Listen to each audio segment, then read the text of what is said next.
পদ্মা সেতু এলাকায় ককটেল বিস্ফোরণ এবং যানবাহনে অগ্নিসংযোগের ঘটনায় শরীয়তপুর ঢাকা রুটে সব ধরনের যাত্রীবাহী বাস চলাচল বন্ধ। এ নিয়ে আরও জানাতে শরীয়তপুর বাস স্ট্যান্ড থেকে আমাদের সাথে যুক্ত হচ্ছেন কাজী মনিরুজ্জামান। মনির, বাস চলাচল বন্ধে যাত্রী ভোগান্তি কেমন দেখছেন, আর পদ্মা সেতুর নিরাপত্তা জোরদারে কোনো পদক্ষেপ নেওয়া হয়েছে কিনা বিস্তারিত জানাবেন। আইন শৃঙ্খলা বাহিনীর তৎপরতা নিয়েও বলবেন। সাহাব, সকাল থেকেই কিন্তু কোনো ধরনের যাত্রীবাহী বাস এই শরীয়তপুর বাস স্ট্যান্ড থেকে ঢাকার উদ্দেশ্যে ছেড়ে যায়নি, যার ফলে কিন্তু আসলে যাত্রী দুর্ভোগ চরমে পৌঁছেছে। যাত্রীরা কিন্তু বাস স্ট্যান্ডে আসছেন এবং তারা কিন্তু এই খবরটি না জেনেই এসেছেন। তারা চরম দুর্ভোগে পড়েছেন এবং অন্য কোনো ধরনের যে যানবাহনে তারা ঢাকা যাবেন সে ধরনের যানবাহন কিন্তু তারা পাচ্ছেন না, ফলে তারা ফিরে যাচ্ছেন বাড়িতে।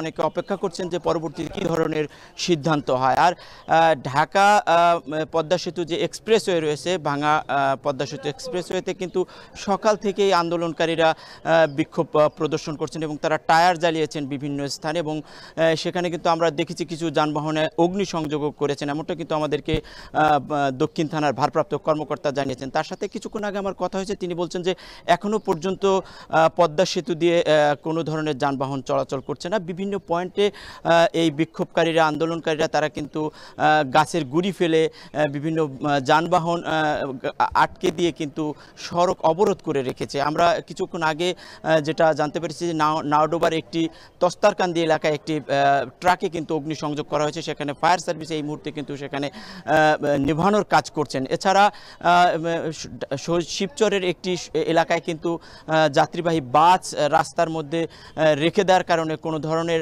যানবাহন কিন্তু দক্ষিণাঞ্চল থেকে পদ্মা সেতুতে আসতে পারছে না, এমনটাই কিন্তু বলছেন। আইনশৃঙ্খলা বাহিনী রয়েছেন আমরা লক্ষ্য করছি, কিন্তু আইনশৃঙ্খলা বাহিনী এখনও পর্যন্ত পুরোপুরি নিয়ন্ত্রণে নিতে পারেনি এবং যার ফলে কিন্তু আসলে এই ধরনের অবস্থায় কোনো ধরনের যানবাহন ঝুঁকি নিয়ে যানবাহন চালকরা কিন্তু চালাচ্ছেন না। এই অবস্থা ধীরে ধীরে কিন্তু কেটে যাবে, এমনটাই আন্দোলন যারা আইনশৃঙ্খলা বাহিনী বলছেন তারা বলছেন যে আসলে ধীরে ধীরে এই অবস্থা কেটে যাবে, তারা নিয়ন্ত্রণ নিয়ে যাচ্ছেন এই সড়ক। এই ছিল আমার কাছে সাহাব। পদ্মা সেতুর নিরাপত্তা পরিস্থিতি নিয়ে আমাদের সাথে বিস্তারিত জানাতে যুক্ত ছিলেন শরীয়তপুর বাস স্ট্যান্ড থেকে কাজী মনিরুজ্জামান। সাইলের বাউইখোলা এলাকায় বুধবার দিবাগত রাত 12টায় একটি যাত্রীবাহী বাসে আগুন দেয় দুর্বৃত্তরা। এদিকে মহাসড়কে অপ্রীতিকর ঘটনা এড়াতে পুলিশ টহল জোরদার ও বিভিন্ন এলাকায় চেকপোস্ট বসানো হয়েছে। এ নিয়ে আরও বিস্তারিত জানাতে ঢাকা টাঙ্গাইল মহাসড়ক থেকে যুক্ত হচ্ছেন কাউসার আহমেদ। কাউসার, মহাসড়কে আইন শৃঙ্খলা বাহিনীর টহল ও সবশেষ পরিস্থিতি নিয়ে বিস্তারিত জানাবেন।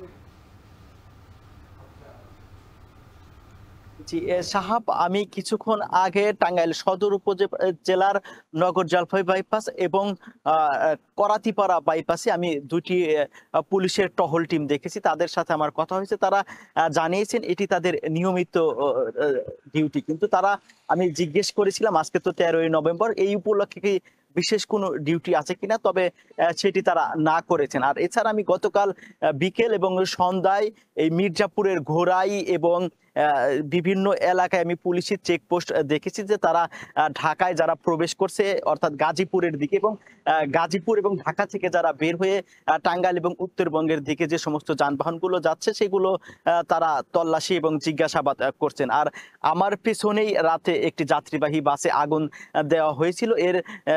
এর কারণ হিসেবে পুলিশ জানিয়েছে যে এই সামনেই আন্ডারপাস আছে, বাউইখোলা আন্ডারপাস, সেখানে একটি ট্রাক একটি গাড়ির পিছনে ধাক্কা লাগে। তো তারপর থেকে অন্তত 45 মিনিটের যানজটের সৃষ্টি হয়। সেই যানজটের সুযোগেই এখানে দুর্বৃত্তরা আগুন দিয়েছিল। আর আগুন এছাড়াও কালীহাতির পৌলি এলাকায় টায়ার জ্বালিয়ে দুর্বৃত্তরা নাশকতা করার চেষ্টা করলে তাৎক্ষণিক হাইওয়ে পুলিশ সহ অতিরিক্ত পুলিশ সুপারকে ঘটনাস্থলে পরিস্থিতি নিয়ন্ত্রণে আনে। এই দফায় দফায় আগুন দেয়াকে ঘিরে এই ঢাকা টাঙ্গাইল মহাসড়কে থমথমে অবস্থা বিরাজ করছে। আমার সাথে কয়েকজন চালক এবং যাত্রীদের কথা হয়েছে, তারা জানিয়েছেন যে স্বাভাবিক সময়ে যে পরিমাণ এই মহাসড়কে বাস এবং গণপরিবহন চলাচল করে আজকে ভোর থেকে সেই সংখ্যাটা অনেক কমে গিয়েছে। আর চালকরা বলছেন যে তারা জীবনের ঝুঁকি নিয়ে তারা এই মহাসড়কে বের হচ্ছেন না। আর তারা বলছেন যে যেখানে কয়েক কোটি টাকা দামের গাড়ির নিরাপত্তা নেই, জীবনের ঝুঁকি রয়েছে, জীবনের নিরাপত্তা নেই, সেই জন্য তারা কিন্তু গাড়ি বের করছেন না বলে জানিয়েছেন। আর সব মিলিয়ে এই মহাসড়কে যে আগুন দেওয়া হয়েছিল সেটি নিয়ে এখন পর্যন্ত কোনো মামলা হয়নি। মামলা হলে সেটি পরবর্তীতে জানিয়ে দেওয়া হবে। তো সাহাব, এই ছিল আমার কাছে ঢাকা টাঙ্গাইল মহাসড়ক থেকে এই বাসে আগুন দেওয়ার সর্বশেষ তথ্য। টাঙ্গাইলে আইন শৃঙ্খলা বাহিনীর তৎপরতা নিয়ে জানাতে আমাদের সঙ্গে যুক্ত ছিলেন কাউসার আহমেদ।